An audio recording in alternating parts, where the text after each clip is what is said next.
The film begins with a scene of children gathered, opening a book that tells a true horror story that occurred in a remote village called Kamarotu. The story is about Brahma Rakshasa, a demon or evil spirit inhabiting the forest. The scene then shifts to a woman and her daughter returning from a party in heavy rain, entering a dark place deep in the forest. Suddenly, a bird crashes into the car window, so the mother gets out to investigate. She finds a fallen bird that flies away at an incredibly high speed, terrifying her. She then hears a sound, and when she turns, she sees a child hanging by a rope in front of her, increasing her terror. She rushes back to the car but cannot find the key. She realizes she dropped it outside, goes to retrieve it and returns, but unfortunately, her daughter is no longer beside her, having been kidnapped by a mysterious monster. On the same road, we see Vishwanath's family heading to the same village, including his engaged daughter Bana, who wishes to have her wedding at their ancestral home. Vishwanath arrives with his family and meets his father's friend, Janardhan Gambhira, a tribal leader who lives with his wife Shaku and brother Eknath. Janardhan asks Vishwanath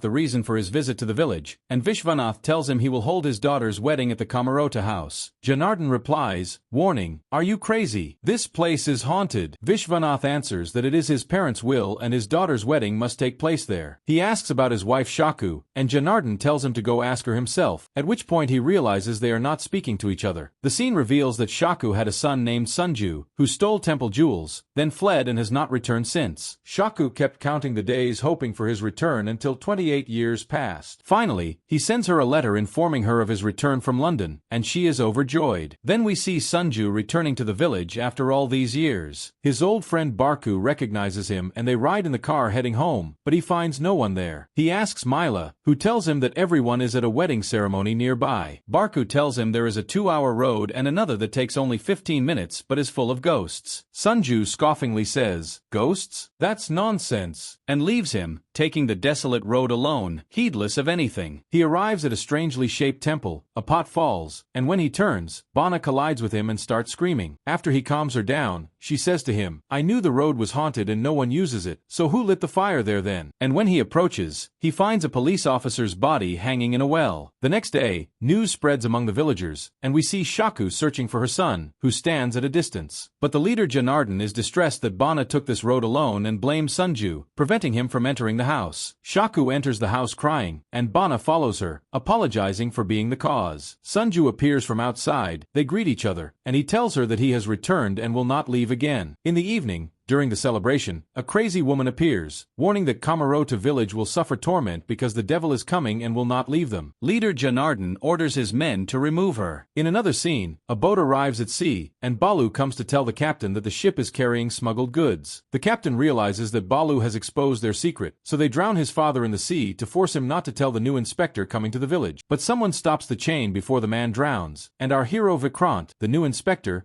appears. Vikrant clashes with them and defeats the entire gang. We later see him taking his daughter Judy to the new place he was transferred to, and he tells her that he grew up in this village long ago and there were no roads, even to go to school, and he used to walk through the forest. Suddenly, his car tire explodes. He is surprised by what happened, then takes his daughter and decides to walk through the forest until he finds strange creatures. So he tells her, "Let's take the other road instead." He continues telling her about his adventures in the forest when he was a child, until he hears a sound and sees people walking around the forest with a fire in its center. Here he realizes that there are no ghosts, but rather they are inhabitants of the forest, terrifying anyone who approaches it. The next day, he arrives at his home and his new assistant greets him, having searched for him all night and not found him. Vikrant asks him to bring his broken car and luggage. He takes breakfast from him and goes inside to prepare it for his daughter. Elsewhere, we see Bana and her brother playing cricket with Barku. The ball flies and Bana tries to reach it, falling into Sunju's tent, and clear looks of admiration appear between them. After she gets up, Sunju tells her that he slept all day in the forest because he is not afraid of any goblins or the like. He asks her what she was doing at the temple yesterday when he saw her, and she says she was challenging the village ghosts that everyone fears. Her brother tells her, "Forget this talk, you will be married in a month and return to Mumbai." Sunju's expression changes. He had thought there was no one in her life, and that's why he liked her. Sunju goes to see her while they choose an auspicious day for her wedding, and he bets his friend Barku that she will look at him now, and if she does, it means she loves him. She indeed looks at him, and he is happy and confident of her love, and he wishes to ruin this marriage to marry her himself. Meanwhile, Vikrant wakes up and takes his daughter to the station. The officer there asks him mockingly what he wants, so Vikrant asks for a cup of tea and invites him inside. Here, the officer realizes he is the new inspector and asks everyone in the station to stand in respect. Vikrant enters his office, which surprises him. They inform him that it was an Englishman's house long ago and was converted into a police station after independence. He asks about the person he sent to fetch his bags from the car. The assistant comes and tells him he only found a guitar and this bag. Vikrant asks him about a black bag that contained his clothes, and the assistant replies in the negative. He asks about the previous inspector and how he died. The assistant informs him that he was near Camarudo's house and was found decapitated, and his head has not been found yet. He warns him that anyone who approaches this house meets a bad end, which is why the village chief completely sealed off the house. Afterwards, Vikrant goes to Chief Janardhan's house and tells him, "I am the new inspector, and I want to know why you sealed off Camarudo's house." He replies, "Because of ghosts." Vikrant retorts, questioning, "Ghosts? I see you're hiding something there and don't want anyone to reach it." The chief feels insulted and tells him, "The house is in front of you. Go there until what happened to the previous inspector happens to you," and leaves. Vikrant heads to the house where the body was found, accompanied by Barko and Sanju, who tells him, "I am the village chief's son, and I was the first to see the body." Vikrant replies to him, "You seem very famous, to the extent that girls are looking at you from the windows." He looks behind him and sees Bana looking at him, realizing that she loves him but doesn't know how to get out of her arranged marriage. Vikrant asks him to leave this matter and grabs a rope, then jumps into the well while the men hold him from above. He reaches the bottom and finds snakes. He starts examining the place until he finds a wallet, which he takes and signals for them to pull him out. When he comes out, he discovers it's the former inspector's wallet containing a currency note. Vikrant takes his team and heads to the location of his broken-down car. Knowing that its malfunction was intentional, he suspects the area. He takes his motorcycle and enters the forest, at which point he feels a presence around him. He is attacked from all sides and begins to clash with these men disguised as ghosts. One of them chases him through the forest, so Vikrant lights a piece of wood to see clearly. During his search, he finds the old inspector's badge, and it is here that he becomes certain that the inspector was killed here, and his body was hung near the house said to be haunted. When he returns to his men, they find the body of a young girl. He goes to her school and starts talking to the principal, who identifies the girl as Vatsali and one of his brightest students. Vikrant informs him that she was killed and found in the forest yesterday. He asks him, surprised, "Didn't you notice she hadn't been to school for a while?" Principal Lawrence Pinto says, "Do you suspect me?" Vikrant replies, "No," then points to a painting. The principal says it's by his brother, an artist who loves to paint. Vikrant returns to the station and discusses with his assistants what is common among the kidnapped and murdered children. They inform him that all of them were in the same school, and next to each body, there was a strange message and an even stranger painting. Here, suspicion falls on Muz Khani, the principal's brother. At night, Bana is at home and hears a strange sound in the adjacent house. She takes a lamp and goes to see what's there. She finds the door open and enters. Then, an old woman appears to her, points to a box, and disappears. When Bana opens the box, she is shocked to find the old inspector's head. The next day, Vikrant learns the news and decides to investigate himself. He tells Janardhan, "I will live in this house until I uncover the truth." Janardhan is upset because the house has been closed for a long time and is haunted, but Vikrant insists on living there because he suspects Janardhan is hiding something and doesn't want anyone to access it. Every day, Vikrant conducts experiments at the station to find evidence. He asks his men to look for Muz Khani, the principal's brother, and they find out he appears at a distant bar. He goes to the bar and talks to Rakshi, who seems to be attracted to him. Through his words, he manages to get her to tell him Mus's location. He goes to sit with him and tries to trap him with words, but he fails. Although Vikrant knows he is involved in the murder of the old inspector and the young girls, he has no evidence, so he lets him go. He decides to go to Sanju, whom he finds wrestling and defeating all the men. Bana stands, filming him, happy, and wants to try it herself. Sanju tells her, "No, this game is only for men." He finds Vikrant sitting in front of him and starts wrestling him. Sanju tells him, "Sir, it's shameful for you to belittle me in front of my beloved." Vikrant lets him think he will win, then defeats him. Sanju says, "Is this how you belittle me in front of her?" Vikrant tells him, "My son, I defeated you here so that you could go and win there." Sanju leaves like a hero, happy. Vikrant helped him win her heart, make her fall in love with him, and abandon her marriage.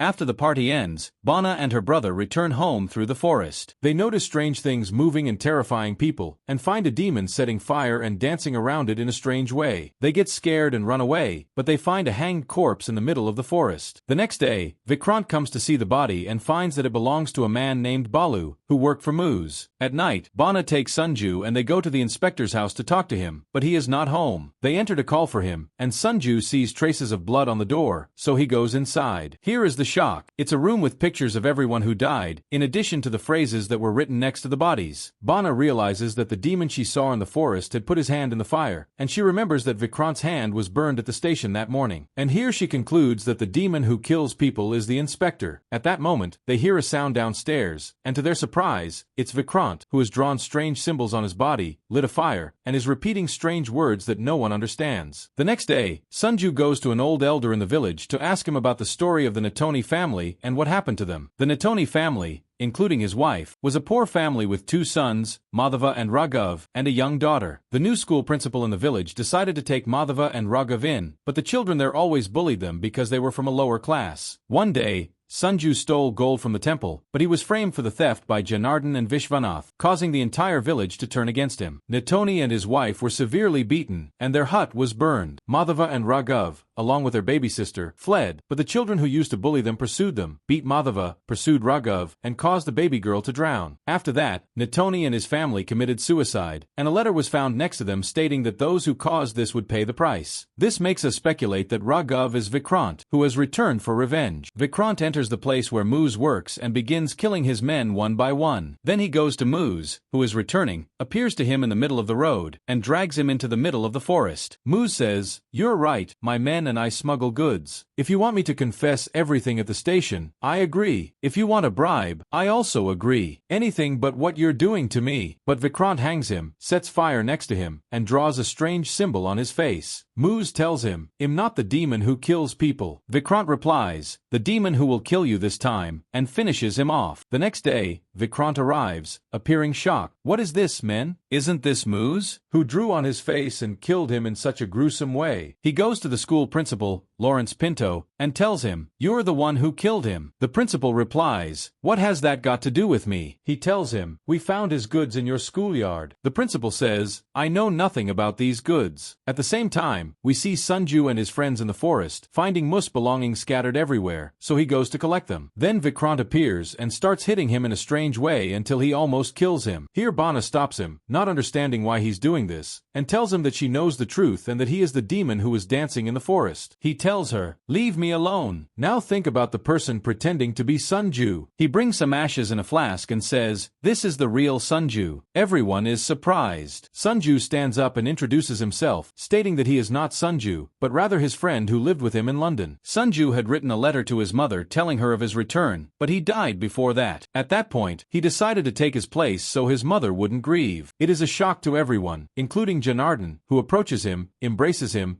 and tells him, "You are my son, don't say otherwise." Meanwhile, Vikrant is at his house when someone throws a knife at him, but he manages to dodge it. He goes down to observe the person and finds that he has entered Janardhan's house. The next day, we see Sunju's friend, whom we will now call Sunju, standing outside. He sees Rakesh, the groom who is to marry Bana, and goes to express his sorrow in the kitchen. Bana enters behind him and explains that her father had agreed with Rakesh's father on their marriage since they were children, and she tells him that she will try to cancel this marriage with him. At this moment, the inspector arrives to speak with them and tells them that someone attacked him yesterday. By connecting the events in the previous match, he left a clue on a coin indicating the name Eknath, and that he killed the inspector and Moose because they were working together. Janardhan says, "Shame on you for what you're saying. I won't allow it." But Eknath tries to escape quickly. Janardhan pulls him with a whip and makes him fall, telling him, "If you try to escape again, I'll shoot you." Then Janardhan says that this is Natoni's curse, because they falsely accused him of stealing jewelry from his house, and this is certainly his curse because his family committed suicide. Afterward, Bana goes to speak with him at his station, and tells him what happened to the Natoni family. Vikrant is surprised by the name, and we discover that he is not from that family at all, nor is he their son.